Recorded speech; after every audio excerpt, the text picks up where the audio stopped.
आजिर ही भिडियोटी छोट ठारू आरंभ करी वयस्क लोक समस्त बहुत ही जरूरी कारण आजिर ही भिडियो मु आपण मानक 15टी पावरफुल हैबिट्स विषय कहबी जहाँ आपण को 2025 रे सफलता पाखरे पहुंचाइबारे सहायता करिवो। समस्ते दुनिया को बदलैबा को चेष्टा करंती ताहाले प्रथम आरंभ निज ठारू कोन पई नुहे। तेणु चलंतु प्रथम हैबिट को जिबा एवं प्रथम हैबिट हेउची सकाळे शीघ्र उठंतु कारण सकाळु शीघ्र उठिबा द्वारा शरीरर सर्केडियन रिदम संतुलित रही थाए जहाँ आपणकर निद्रार गुणवत्ता को सुधारी थाए फल आपणक मानसिक स्पष्टता बढ़ी थाए एवं सकाळर शांत समय आपणक एकाग्रता और दक्षता बढ़ाइबारे सहायता करिथाए। तेणु जदि आपण 8टा किंबा 9टारे उठुछंती आज ठारू सकाळु उठिबार अभ्यास करंतु। तेणु आपण या पई छोट छोट स्टेप आपणांतु। मनेकर आज आपण सकाळ 8टारे उठिछंती तेणु आसंता काली आपण 7:45 रे उठिबाकू चेष्टा करंतु एवं तापर दिन सकाळ 7:30 रे उठिबाकू चेष्टा करंतु एवं धीरे धीरे एमिति आपण सकाळ 4टा किंबा 5टा भितर उठी जाआंतु। एवं द्वितीय हैबिट हेउची कृतज्ञता अभ्यास करंतु। गोटे भल मनीष कृतज्ञता अभ्यास करिथाए एवं कृतज्ञता जणाइले केही नीच होई जाआंतिनी बरम समस्तक मनरे आपणक पई सम्मान बढ़ी जिवो। तेणु आपण उठिबा मात्रे प्रथम कृतज्ञता भगवान को ठारू आरंभ करंतु एवं तापर दिनक भितर आपणक जीवन रे जे भी भ्यालु आड करूछि ताकू धन्यवाद जणांतु फल आपणक दिन सकारात्मक रहिबो एवं आपणक हृदय शांति अनुभव हेबो। एवं तृतीय हैबिट हेउछि प्रथमे आपण निजको प्राथमिकता दियंतु। अन्य विषय भाबिबा पूर्वरु प्रथमे निज विषय भाबंतु। अन्य सहित परिचित हेबा पूर्वरु प्रथमे निज सहित परिचित हुअंतु। आपण कोन चाहुछंती आपणकर स्वप्न कोन आपण केमिति जीवन बंचिबाकू चाहुछंती आपणक फिटनेस केमिति हेबा दरकार आपणक माइंडसेट केमिति हेबा दरकार वास्तव रे आपण केमिति मनीष हेबाकू चाहुछंती ता उपरे कार्य करंतु। तेणु अन्य को बुझिबा पूर्वरु प्रथमे निजको बुझंतु समस्तंक ठारू प्रथमे निजको रखंतु। एवं चतुर्थ हैबिट हेउची गोटिए समय रे केवल गोटिए कार्य किंबा कौशल उपरे ध्यान दियंतु। आपण एका थररे अनेक कार्य न करी गोटिए कार्य रे निजर पूरा एनर्जी लगेई दियंतु कारण आपण बिना डिस्ट्रैक्शन ने जेतेबेले गोटिए कार्य रे निजर 100% फोकस दियंती सेतेबेले आपण सेथिरे निजर बेस्ट दियंती ता विषय भल भाबरे बुझी पारंती भूल ठीक जानी पारंती जहाँ कि आपणको सफलता शिखर रे पहुंचाइबारे सहायता करि परिबो। एवं पंचम हैबिट हेउची आपण प्रतिदिन बहिर 10टी पेज पढ़िबा पई चेष्टा करंतु।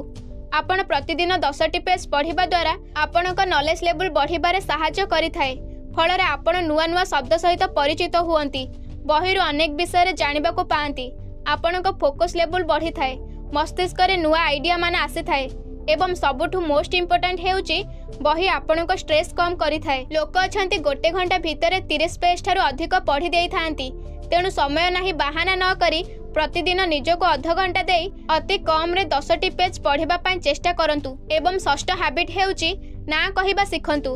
आपणकर सीमा और प्राथमिकता को बुझंतु किए कौन भाबिबो ताहा छाड़ी आपण कौन चाहुछंती ता उपरे ध्यान दियंतु। जदि कोनोसी काम आपणक पई ठीक नुहे ताहाले आपण ना कहिबा द्वारा आपणक मस्तिष्क ठीक रहिबो एवं मानसिक स्तर रे आपण खुशी अनुभव करिवे।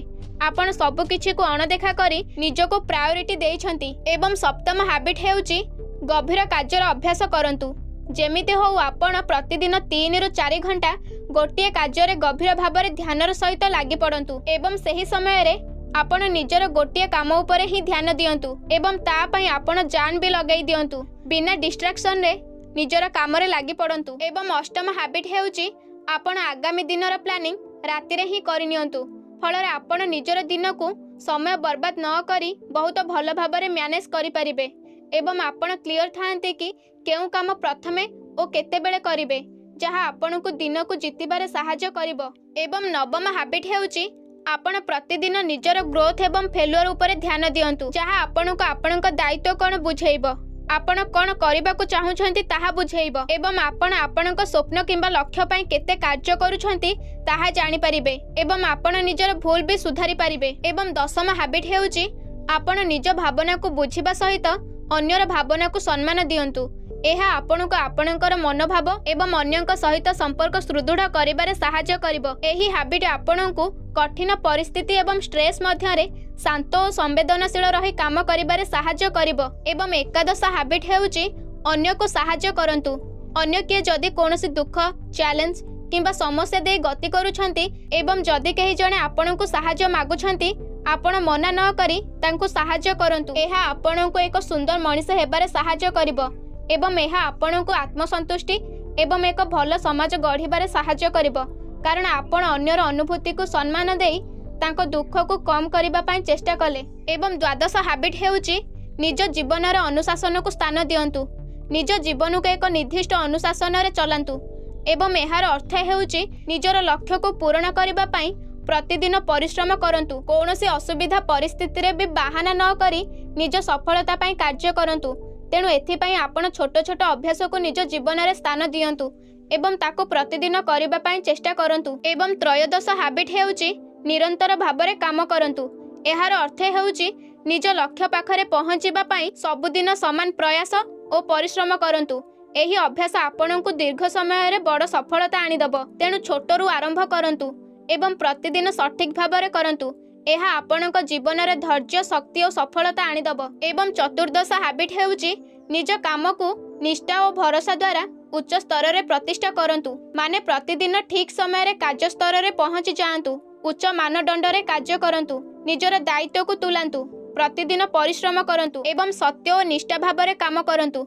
एहा आपणको अन्य सामने रे विश्वस्तता बनैदब और आपणको जीवन रे दीर्घ समय रे सफलता आनिदब। एवं पंचदश हैबिट हेउची आपण निरंतर भाबरे शिखंतु। आपण निज जीवनर समस्त पर्याय रे नूतन ज्ञान कौशल और अभिज्ञता ग्रहण करंतु। एहा व्यक्तिगत वृद्धि रे सहाय्य करिवो। तेणु सांग माने आपण एही 15टी हैबिट्स आपणको निज जीवन रे प्रयोग करंतु एवं देखिबे 2025 आपणको जीवन रे सफलता आनिदब।